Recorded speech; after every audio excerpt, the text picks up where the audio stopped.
अस्सलाम वालेकुम।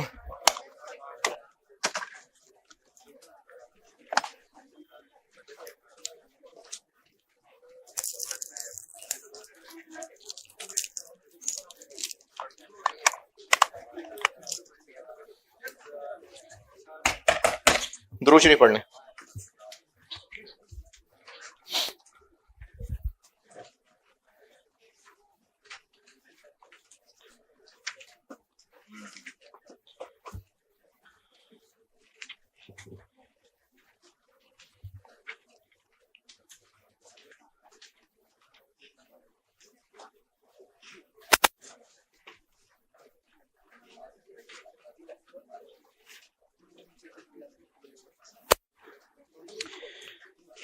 ओए होए होए, ये आज जो बारी थी वो बड़ी खतरनाक बात की बारी थी, लेकिन ना मेरे पास टाइम कम है आज, तो कल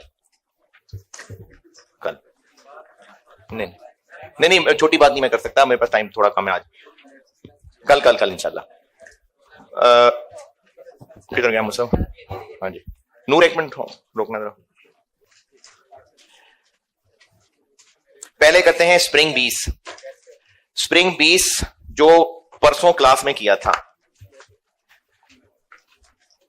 पहले आप मुझे उसके आंसर्स बता दीजिएगा जो कैलकुलेट कर लिए हुए थे। Material price variance positive,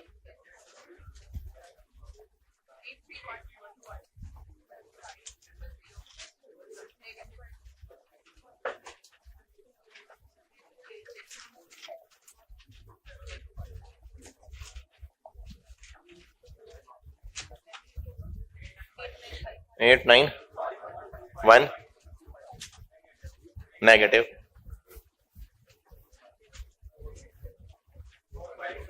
four five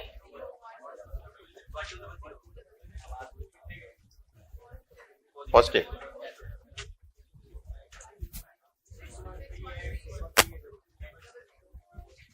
positive,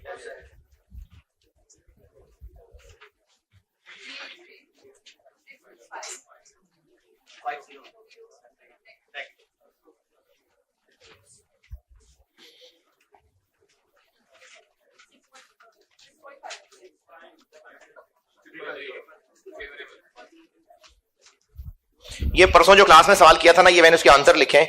तो अब आप एक मेहरबानी ये करें, सुस्ती ना करें, मेहरबानी ये करें कि आप सवाल में ये जो तीन डिपार्टमेंट हेड्स ने अपने कुछ तासुरात बताए हैं वो पढ़ ले। मैं पार्ट बी आंसर करता हूं फिर। स्प्रिंग 20 जो क्लास में किया था ना परसों, उस सवाल पे आइए।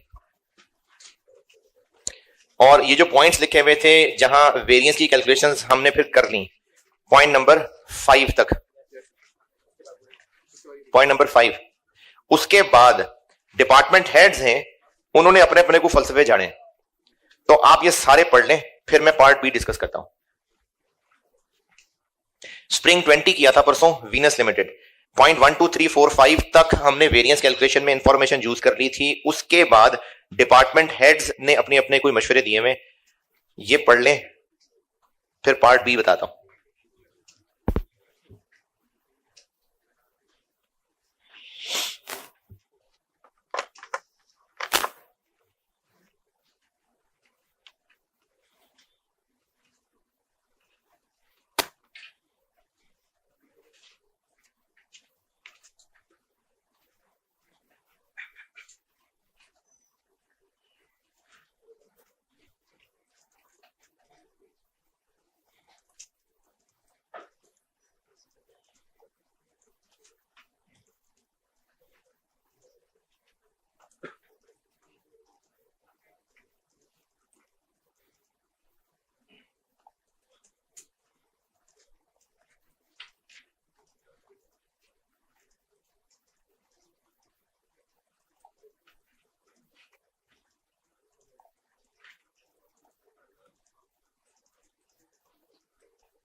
हाँ जी, ओके।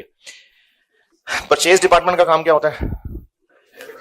परचेजेस करना। जबरदस्त, शाबाश। ये कैसे पता चला? तो मटेरियल परचेज करना। इसका जो हेड है उसने कहा है कि हमने ना बड़ी मेहनत की है और हमने बड़ा जबरदस्त किस्म का सप्लायर ढूंढा है, बड़ी मार्केट करी हमने, और उससे हम बहुत अच्छी निगोशिएशंस करके कम रेट पे मटेरियल खरीद के लाए हैं और इससे बिजनेस प्रॉफिट्स बढ़े हैं। ये इन 2.5 लाइन का मतलब है।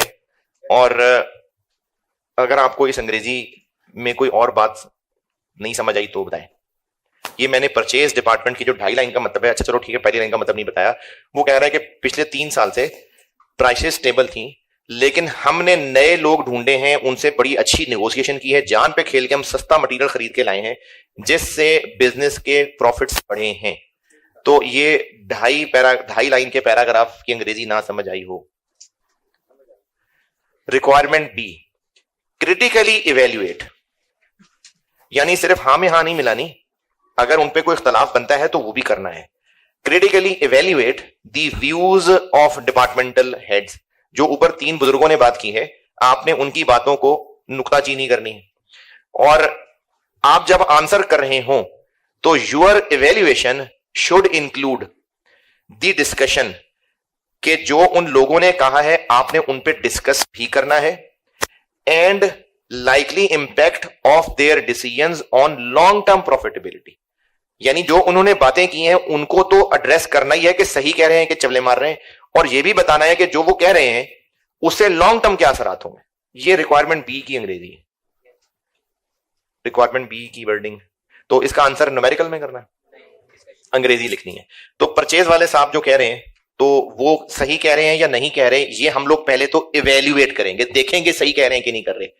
तो क्या वो कह रहे हैं कि हम सस्ता लाए हैं और उससे बिजनेस को फायदा हुआ, तो मटेरियल प्राइस वेरिएंस फेवरेबल आ रहा है। तो कह तो सही रहे हैं कि वाकई सस्ता लाए हैं और ये बात नजर आ रही है मटेरियल प्राइस वेरिएंस फेवरेबल आने से, बस फुल स्टॉप। फिर यूजेज वेरिएंस बहुत नेगेटिव आ गया, तो इससे कुछ, तो वो गुड नेगोशिएशन करके नहीं लाए, घटिया चीज लेके आए, वो मटेरियल हल्के वाला लेके आए, तो वो तो सस्ता ही होना था। तो वो जो एहसान चढ़ा रहा है कि हमने बड़ी अच्छी नेगोशिएशन की है और सस्ता मटेरियल खरीदा है, तो उन्होंने सस्ता नहीं खरीदा, सस्ता वाला मटेरियल खरीदा है।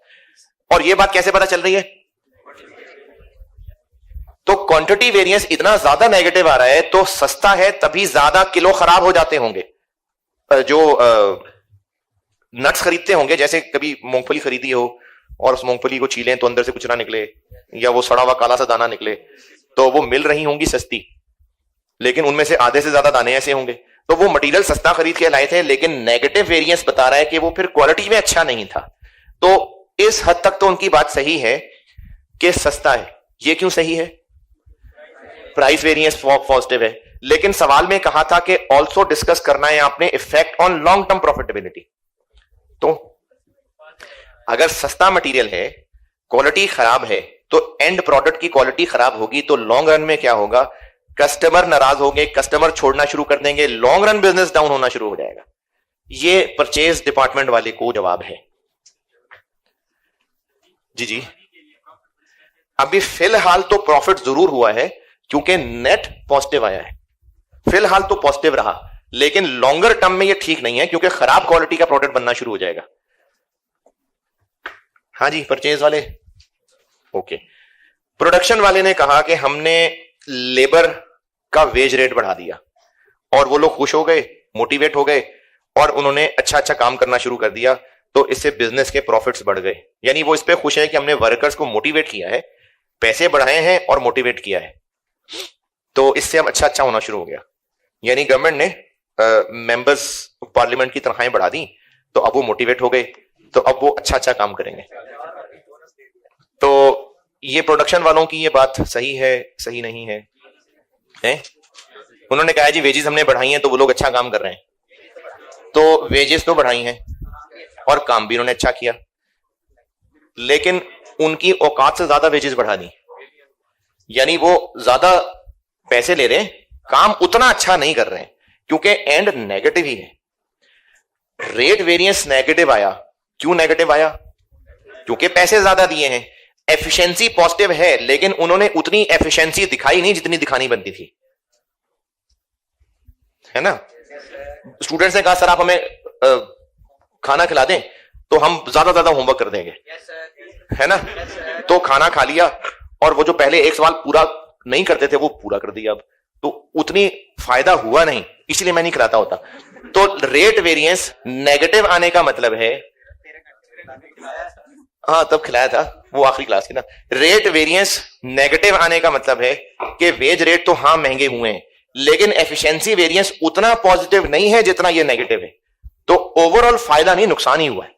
वर्कर्स का रेट बढ़ा के वो इतने को मोटिवेट हुए नहीं, वो अपने खर्चे करने के लिए मोटिवेट जरूर हुए होंगे, घर के खर्चे उन्होंने कर लिए होंगे, लेकिन इतनी ज्यादा एफिशिएंसी नहीं बढ़ी जितनी रेट से हमने उनको ज्यादा पैसे दे दिए।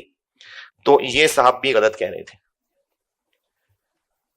अच्छा, अब ये जो पार्ट बी का सवाल है 7 नंबर, ये कौन सी किताब से कौन सा रट के आंसर करना है, कॉन्सेप्ट ही है। तो इस तरह से कॉन्सेप्चुअल सवाल कभी कभार आ जाया करते हैं।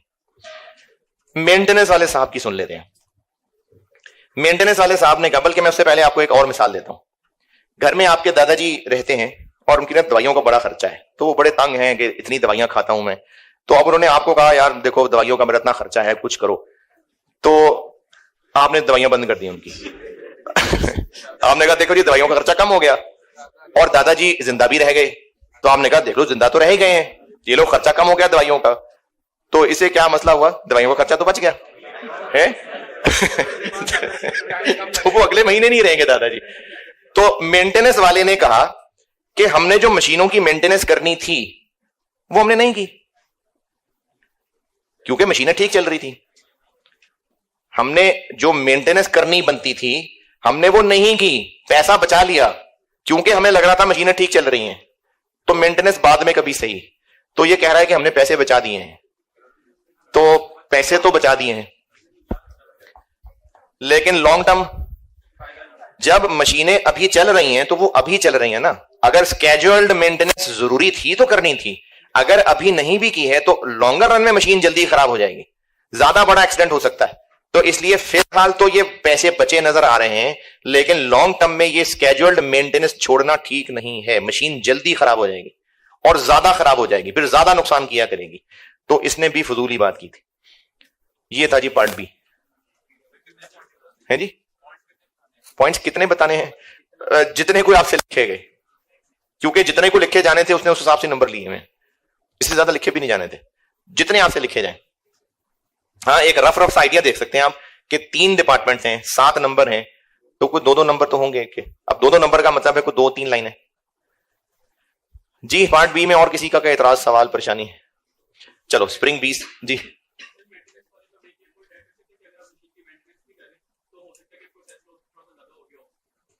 ज्यादा हो गया हो नहीं, वो कह रहा था ना मशीन्स आर रनिंग वेल। करने को आप कर दें, नंबर नहीं होंगे उसके, कर दें लिख रहे हैं तो नहीं। अभी ये हुआ नहीं ना ऐसा, क्योंकि कहे मशीनें आर रनिंग वेल, तो इसका मतलब जैसे पहले चल रहा था वैसे ही हुआ।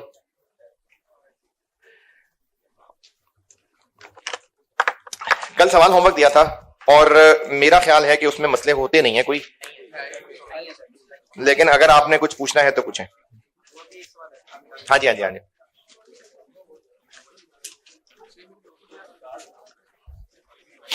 हाँ जी, नहीं है मसले। अच्छा, ऑटम 22 करता हूं। मैंने इधर बोर्ड पे कुछ लिख रहा हूं, अभी फिलहाल नोट ना करिएगा, मैं फिर उनकी हेडिंग्स दूंगा, उसके बाद सारा नोट करिएगा। पहले अभी नोट नहीं करिएगा, सिर्फ समझिएगा। मटेरियल कॉस्ट वेरिएंस का फार्मूला क्या होता है? Material cost variance direct formula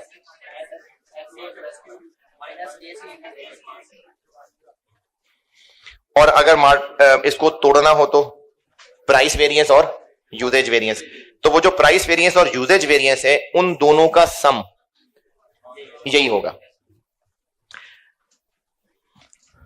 यानी अगर ये 100 है और ये 125 है तो मटेरियल कॉस्ट वेरिएंस आ रहा है 25। तो मटेरियल प्राइस वेरिएंस और मटेरियल यूजेज वेरिएंस का सम करेंगे तो वो कितना आएगा? -25 आएगा।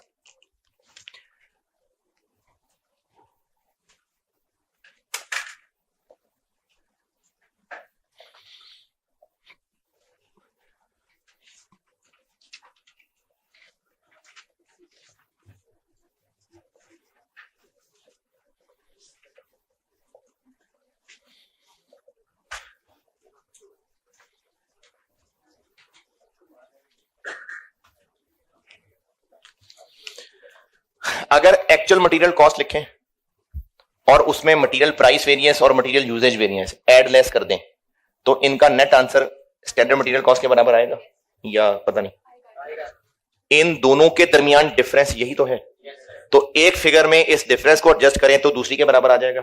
और ये मैंने तरतीब ये बनाई है कि ऊपर एक्चुअल इसलिए लिखा है ताकि प्राइस वेरिएंस जिस शक्ल में निकला हुआ वैसे लिखें। पॉजिटिव आया तो पॉजिटिव लिखें, नेगेटिव आया तो नेगेटिव लिखें, यूजेज वेरिएंस जिस शक्ल का है वैसे लिखें। तो अगर इस 4 लाइनों पे गौर करें तो एक्चुअल मटेरियल कॉस्ट से शुरू किया, मटेरियल के वेरिएंसेस लिखे और जो इनका नेट आंसर आएगा वो स्टैंडर्ड मटेरियल कॉस्ट के बराबर आएगा। इससे कोई इख्तलाफ या पता नहीं हो गया रही बात? पता नहीं हो गया रही बात या कोई इख्तलाफ नहीं? ठीक है, पक्की बात है। या वैल्यूज लेके बता दूं? वैल्यूज लेके बता दूं, शर्म भी ना ये कहते हुए। 100 रुपए इंटू SQ यूज्ड है 20,000 किलो माइनस 110 रुपए इंटू एक्चुअल क्वांटिटी यूज्ड है 21,000 किलो।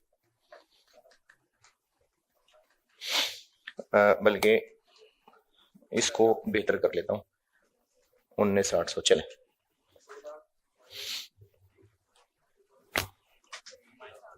हम्म 178 positive negative material price variance standard cost into actual quantity minus actual cost into actual quantity 19 negative material quantity variance standard cost into SQ minus standard cost into AQ positive. तो इन दोनों का सम करें तो ये cost variance के बराबर आ गया। अच्छा, एक्चुअल मटेरियल कॉस्ट कितनी है?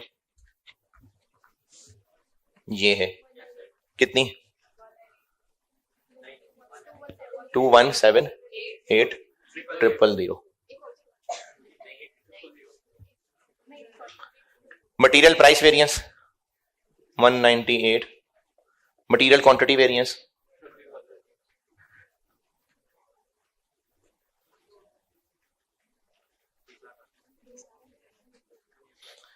और स्टैंडर्ड मटेरियल कॉस्ट कितनी है? 20 लाख। ये लिखा है मैंने नीला। हाँ जी, वो नीली वाली बात ये लिखी थी मैंने कि एक्चुअल मटेरियल कॉस्ट लिखें और मटेरियल प्राइस और यूजेज वेरिएंस लिख दें और इनके प्लस माइनस के बाद जो आंसर आएगा वो स्टैंडर्ड मटेरियल कॉस्ट के बराबर आएगा। इस हरकत को कहते हैं मटेरियल कॉस्ट की रिकंसिलिएशन।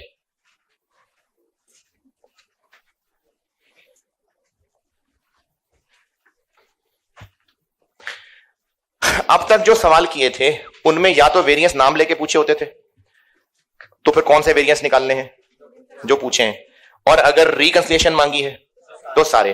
अच्छा, किसकी रिकंसिलिएशन? बजटेड प्रॉफिट और एक्चुअल प्रॉफिट। हो सकता है सवाल वाला आपसे प्रॉफिट की रिकंसिलिएशन की बजाय कॉस्ट की रिकंसिलिएशन कह दे। तो अगर आपसे पूछा जाए कि मटेरियल कॉस्ट की रिकंसिलिएशन कर दें तो ये उसका जवाब है। तो इस सारे को नोट करने से पहले हेडिंग दे लें कॉस्ट रिकंसिलिएशंस। अगर एग्जाम में कॉस्ट रिकंसिलिएशंस रिक्वायर्ड हो तो अगर मटेरियल कॉस्ट रिकंसिलिएशन रिक्वायर्ड हो तो ये तरीका है।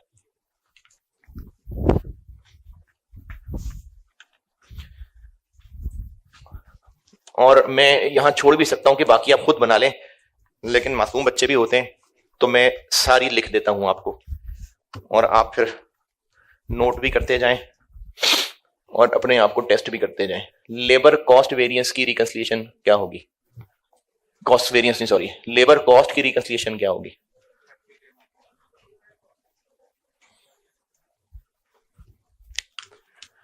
Actual labour cost,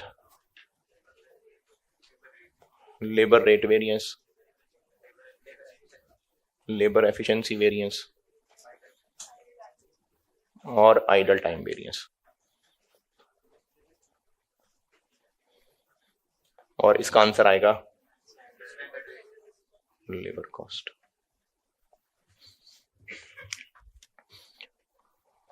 variable overheads reconciliation.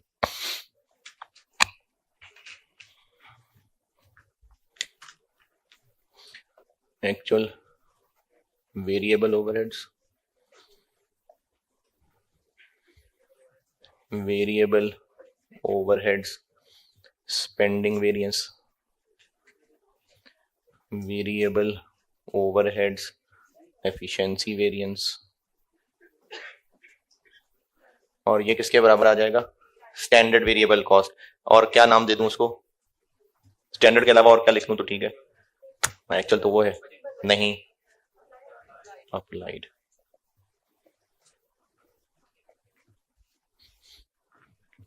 और फिक्स्ड ओवरहेड्स के वेरिएंसेस, नहीं, फिक्स्ड ओवरहेड्स की रिकंसिलिएशन,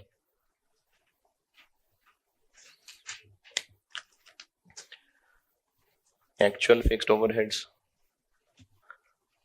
जी, फिक्स्ड ओवरहेड्स स्पेंडिंग वेरिएंस, और अगर वॉल्यूम वेरिएंस को भी तोड़ना चाहें तो fixed overheads efficiency variance, fixed overheads capacity variance.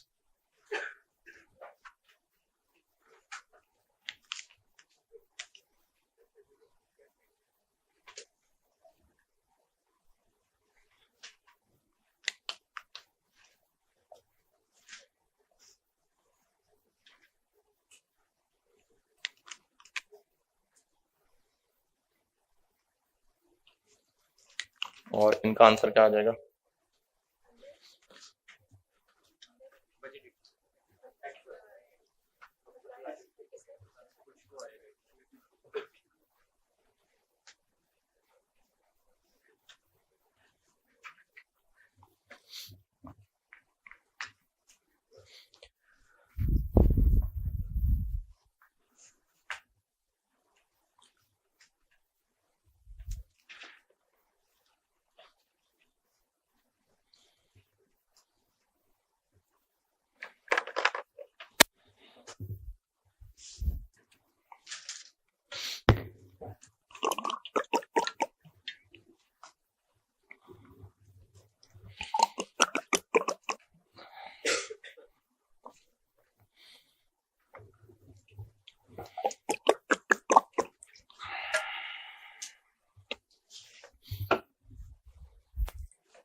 ये सारे नोटेड? अच्छा, कर रहे हैं जी। चले, जो फारिग हो गए हैं वो भी फारिग ना बैठे। अगर क्वेश्चन में पूछा हो material cost variance, material cost reconciliation, labour cost reconciliation, variable overhead cost reconciliation, fixed cost, fixed overhead cost reconciliation, और अगर कहा हो टोटल कॉस्ट रिकंसिलिएशन, तो फिर इन चारों एक्चुअल का टोटल से शुरू करेंगे, इन चारों के ग्रैंड टोटल से शुरू करेंगे और सारे वेरिएंसेस लिखेंगे। तो है नहीं नहीं, अब बता रहा हूं, वो फॉर्मेट तो प्रॉफिट रिकंसिलिएशन का था, वो प्रॉफिट रिकंसिलिएशन थी, लिखेंगे वही सारे वेरिएंस, लेकिन वहां एक तो सेल वेरिएंसेस भी थे और ऊपर बजटेड प्रॉफिट और नीचे एक्चुअल प्रॉफिट था, वो प्रॉफिट रिकंसिलिएशन थी। अगर टोटल कॉस्ट रिकंसिलिएशन पूछे तो ये चारों की, एक्चुअली इन चारों को मर्ज करना है बस, ये चारों मर्ज हो जाएंगे, चारों एक्चुअल टोटल कॉस्ट, ये सारे वेरिएंसेस और एंड आएगा इन चारों के स्टैंडर्ड कॉस्ट का सम। ये नाम लेके अलग अलग भी कॉस्ट वेरिएंस पूछे जा सकते हैं और टोटल कॉस्ट वेरिएंस भी हो सकता है, तो वो फिर वही वेरिएंस टोटल कॉस्ट रिकंसिलिएशन भी हो सकती है।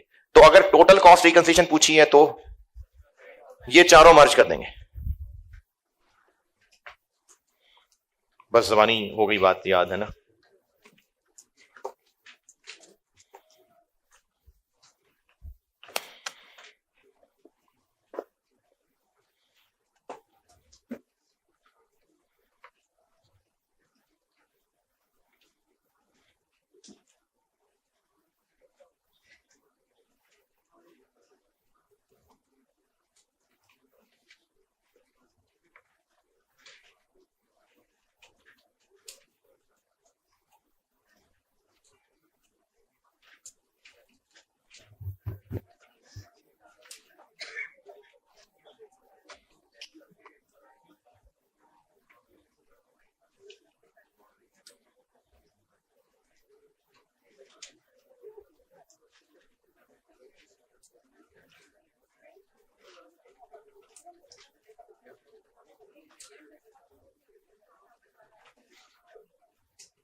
जी जी।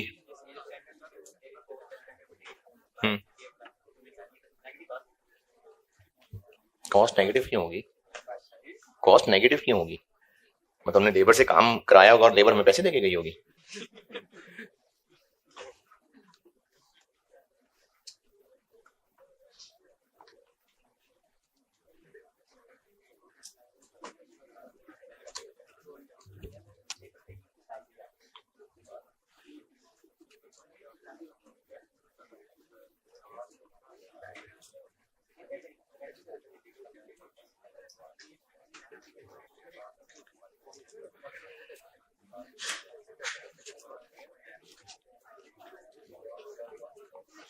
हाँ भाई, नोटेड।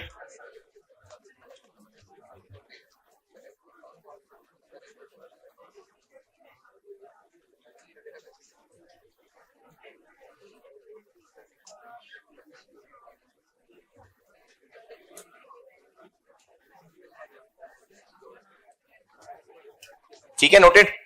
होमवर्क है आपका ऑटम 20।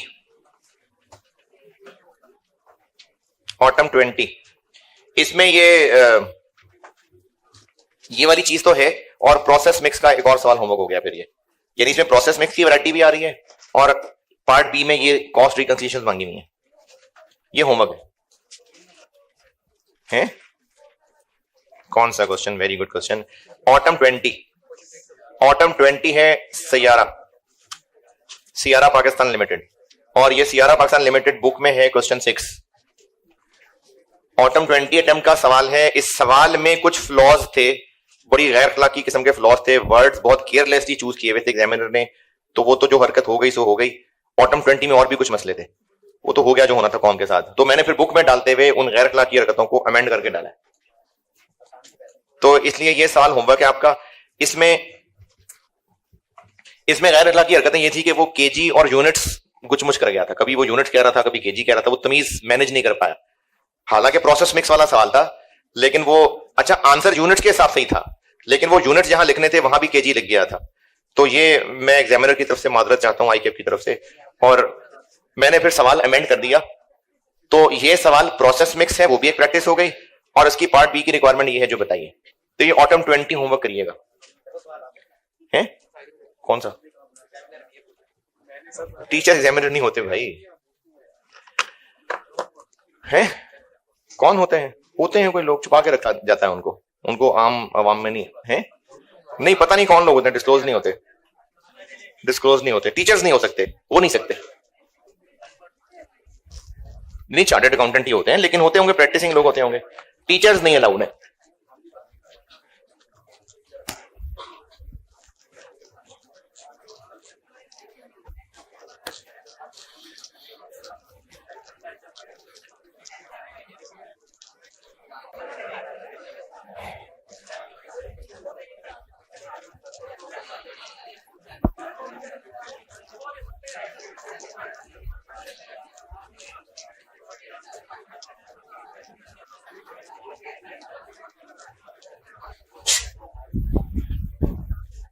ऑटम ऑटम 22 ऑटम 22 जल्दी से आ जाए ये करके, तो फिर मैंने आपको रिवर्स वर्किंग सिखानी है।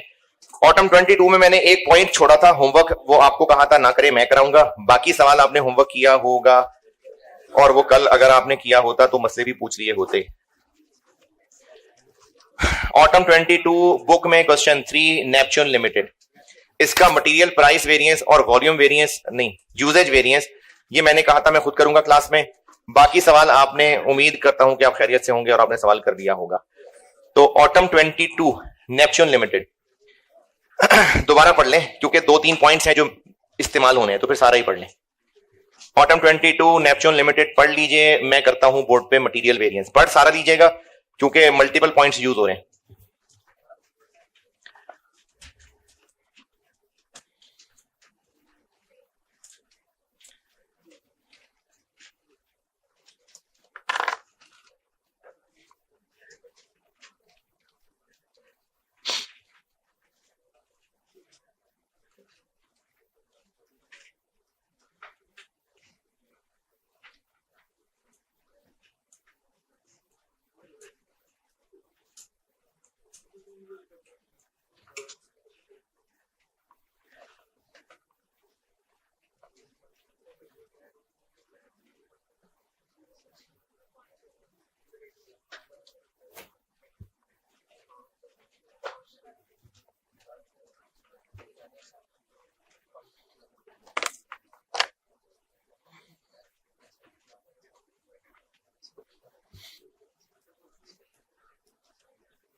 हाँ जी, पढ़ लिया।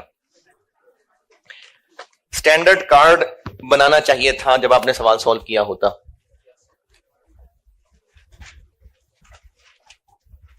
तो मैं तो अभी सिर्फ मटेरियल की बात कर रहा हूं, इसलिए सिर्फ मटेरियल वाली लाइन बना रहा हूं।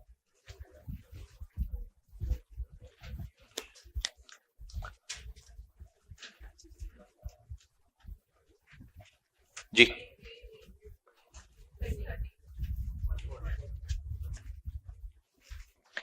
ये स्टैंडर्ड कार्ड है। एक्चुअल प्रोडक्शन कितनी हुई है? अच्छा, इस सवाल में प्रोसेस मिक्स नहीं था, है ये प्रोसेस मिक्स वाला सवाल नहीं है। एक्चुअल प्रोडक्शन कितनी हुई है? 54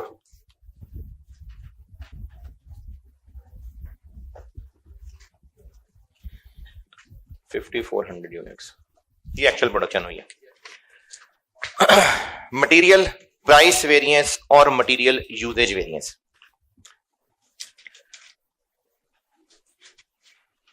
ये सवाल का पॉइंट 2 था शायद। मटेरियल, जी बी का 2 था, मटेरियल प्राइस वेरिएंस।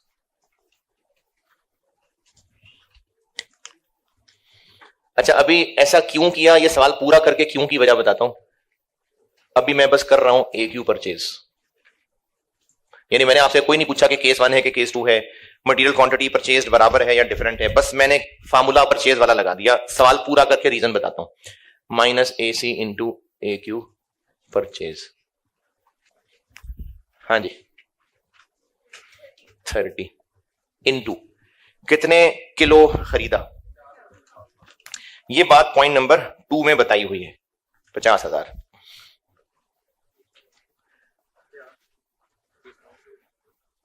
$50,000 किलो खरीदा ना, किलो है, किलो में से थोड़ी डिस्काउंट माइनस होगा। कितने का खरीदा? हाँ जी, 1.5 लाख रुपए का टोटल डिस्काउंट मिला और कितने किलो खरीदे हैं? 50,000। तो हमने जितना सोचा था उससे सस्ता खरीदा ना, तो 1 किलो कितना सस्ता खरीदा? 3 रुपए। 1.5 लाख का डिस्काउंट मिला है हमें 50,000 केजी खरीदने में, तो 3 रुपए सस्ता मिला ना, तो एक्चुअल कॉस्ट आ गई 30 से 3 सस्ता 27, तो 27 into 50,000, 1.5 lakh. Positive negative? Positive. अच्छा, फार्मूला मैंने लगा के तो दिया है और आपको भी यही कहूंगा कि आप फार्मूले से ही चलिएगा, ऐसी बस समझाने के लिए बता रहा हूं। ये जो 1.5 लाख का डिस्काउंट है ना, ये एक्चुअली फेवरेबल प्राइस वेरिएंस ही है। तो ये फार्मूला लगाए बगैर ही ये 150,000 फेवरेबल प्राइस वेरिएंस ही है। आप पेपर में ना करना, आप पेपर में फार्मूला ही लगाना। ऐसी सिर्फ एक लिंक बनाने के लिए बता रहा हूं। ये जो 150,000 है ये फेवरेबल प्राइस वेरिएंस ही है, क्योंकि फेवरेबल प्राइस वेरिएंस का मतलब है कि जितने रुपए का खरीदने गए थे उससे सस्ता मिला, तो वही तो डिस्काउंट है। तो इसलिए 150,000 वही डिस्काउंट की अमाउंट है। इसके अलावा बाकी 27 में मसला मटेरियल यूजेज वेरिएंस है।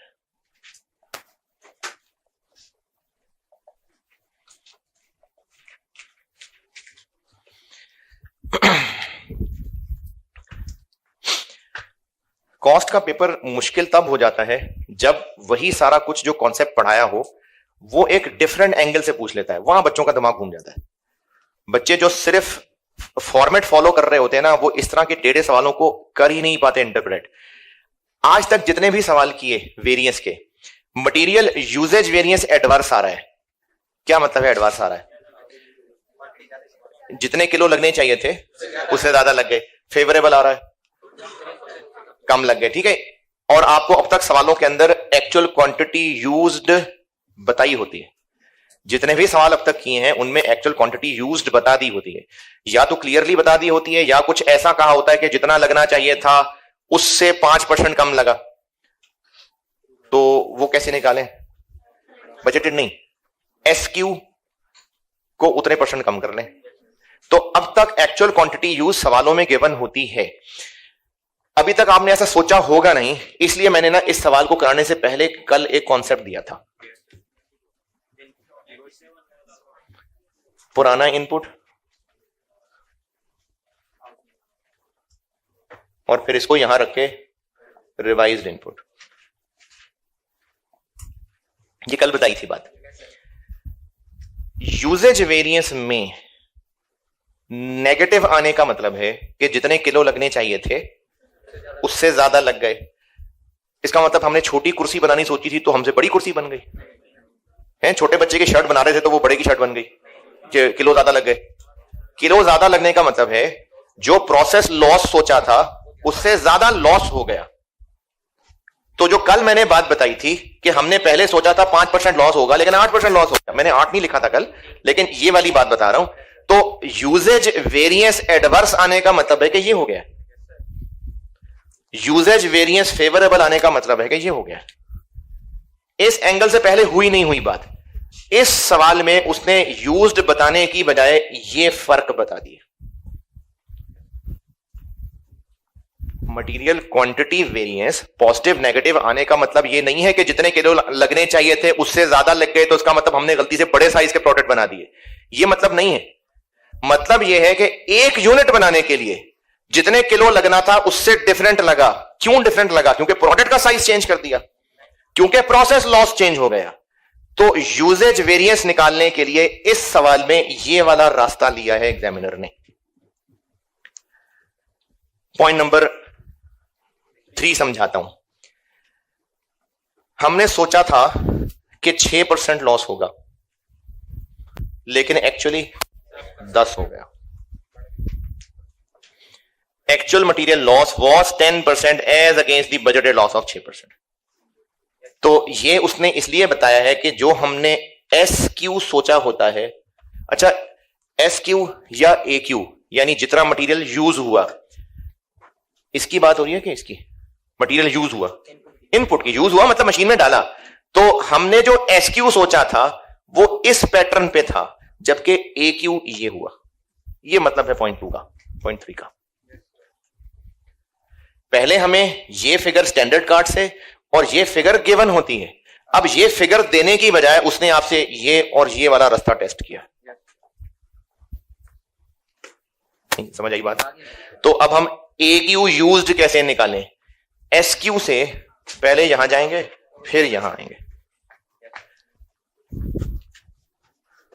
SC into SQ minus SC into AQ used. SC 30 into SQ कितनी प्रोडक्शन हुई? 54। टोटल कितने किलो लगने चाहिए थे? 43200 माइनस 30 इंटू AQ यूज्ड। ये है, ये निकालना है। इंटू 0.94 डिवाइडेड बाय 0.9 45120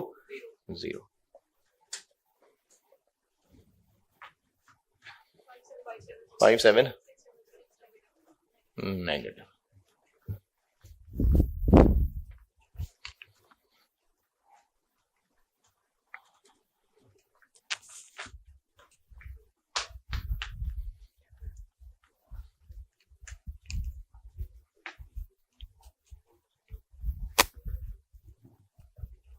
नहीं समझ आया?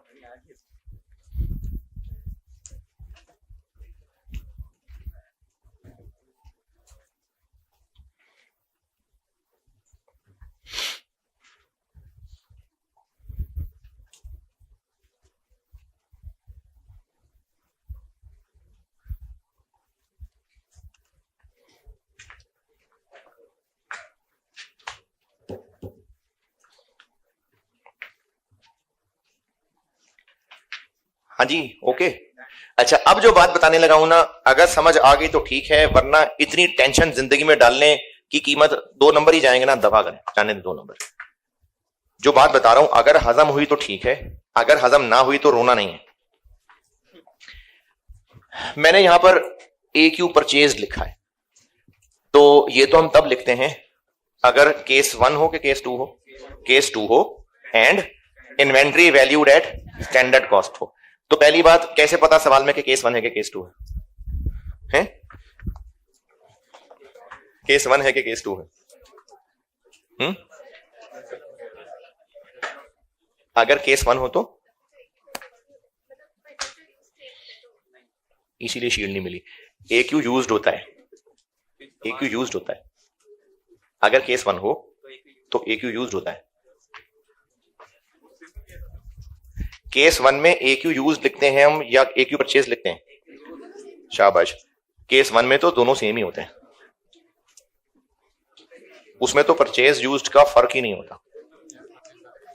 नहीं, एक्चुअली परचेज यूज्ड बराबर ही होते हैं, तो हम फिर ये कहते नहीं कि परचेज है कि यूज्ड है। लेकिन केस 2 में अगर inventory valued eight actual cost हो, पता नहीं क्या बातें हुई जा रही हैं। मटेरियल वेरिएंसेस में केस 1 जितने किलो खरीदा उतने किलो यूज हुआ, तो केस 1 है, तो उसमें फिर परचेज यूज का फर्क नहीं है, बस AQ है।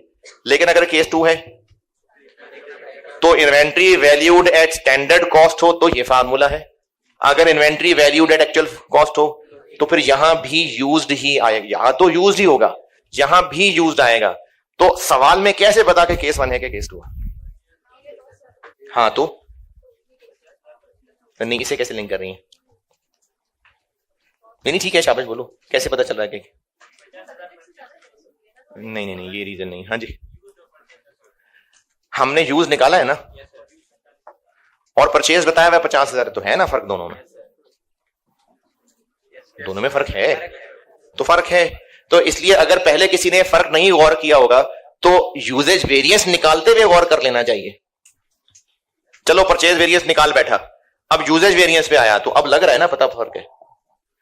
तो अब जब फर्क है तो फिर केस 2 है, और केस 2 है तो inventory valued eight actual cost है कि स्टैंडर्ड कॉस्ट है? कहां लिखा हुआ है सवाल में? सवाल में कहां बताया? नहीं बताया। अच्छा, कुछ बच्चों को ना ये लगता है, जो आप में से भी हो सकते हैं और कैमरे पास तो काफी सारे हो सकते हैं, कि पहली लाइन में लिखा हुआ है uses standard absorption costing system, तो इसका मतलब है कि inventory valued at standard cost. नहीं, ये इसका मतलब नहीं है। बिजनेस स्टैंडर्ड कॉस्टिंग यूज करता है, इसका मतलब है ये टॉपिक है। अगर बिजनेस स्टैंडर्ड कॉस्टिंग को कैलकुलेट ही नहीं करता तो फिर ये टॉपिक नहीं है। तो business standard costing system follow करता है तो ठीक है, फिर वो वेरिएंसेस निकालता है। अब आगे इन्वेंट्री वैल्यूएशन का तरीका क्या है, ये अलग बात है। तो इन्वेंट्री वैल्यूएशन का तरीका सवाल में बताया होना चाहिए था। जैसे एक सवाल में बताया हुआ था कि raw material inventory is valued at 5 उसी सवाल में बताया हुआ था finish goods inventory is valued at standard cost. तो बताया होना चाहिए, बताया हुआ है? नहीं बताया हुआ। तो फिर हाँ जी, अगर यहां तक साथ साथ जिंदा हैं तो फिर अगली बात भी सुन लें। अगर यहां तक साथ छोड़ गए तो मैंने कुछ नहीं कहा। यहां तक साथ हैं, यहां तक कहां तक? मटेरियल प्राइस वेरिएंस निकालते हुए हमें देखना होता है कि केस 1 है कि केस 2 है। केस 1 है तो बराबर बराबर हैं, तो फिर AQ बस AQ है। केस 2 है यानी परचेज और यूज बराबर नहीं है, जो कि इस सवाल में शुरू में तो पता नहीं लग रहा था, लेकिन इसको सॉल्व करके बहरहाल पता लग गया। तो ये केस 2 है। केस 2 है तो अगला सवाल के पार्ट ए है कि पार्ट बी है, खामोशी है। तो अब क्या करें? अब क्या करें का जवाब बता रहा हूं। तो अगर आप अब क्या करें तक पहुंच गए हैं तो जवाब भी देख लें, और अगर अब क्या करें तक ही नहीं पहुंचे तो फिर जवाब भी रहने दें। हाँ जी, अब क्या करें? अगर सवाल में रिकंसिलिएशन पूछी हुई है तो आपने बाय डिफॉल्ट एक्चुअल कॉस्ट को अज्यूम करना है, और अगर रिकंसिलिएशन नहीं पूछी हुई है तो बाय डिफॉल्ट स्टैंडर्ड कॉस्ट को अज्यूम करना। ये जवाब है अब क्या करें का। कब क्या करें? केस 2 तो पता लग गया, ए है या बी है ये पता नहीं चल रहा, ये है अब क्या करें।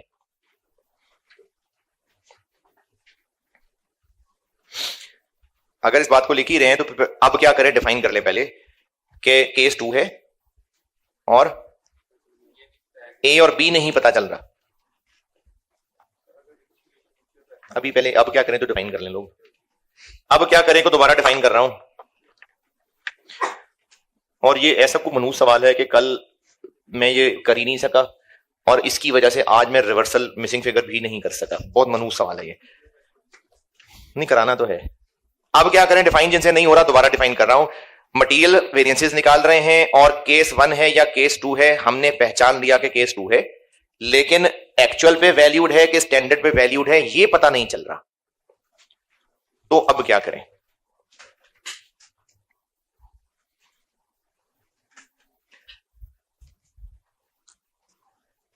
अब क्या करें तक पहुंचे? तो इसका जवाब यह है कि अगर क्वेश्चन में रिकंसिलिएशन रिक्वायर्ड है तो आपने वैल्यूड एट एक्चुअल अज्यूम करना है, वरना रिकंसिलिएशन टैली नहीं करती होती। तो आपने वैल्यूड एट एक्चुअल अज्यूम करना है, और अगर रिकंसिलिएशन रिक्वायर्ड नहीं है तो वैल्यूड एट स्टैंडर्ड।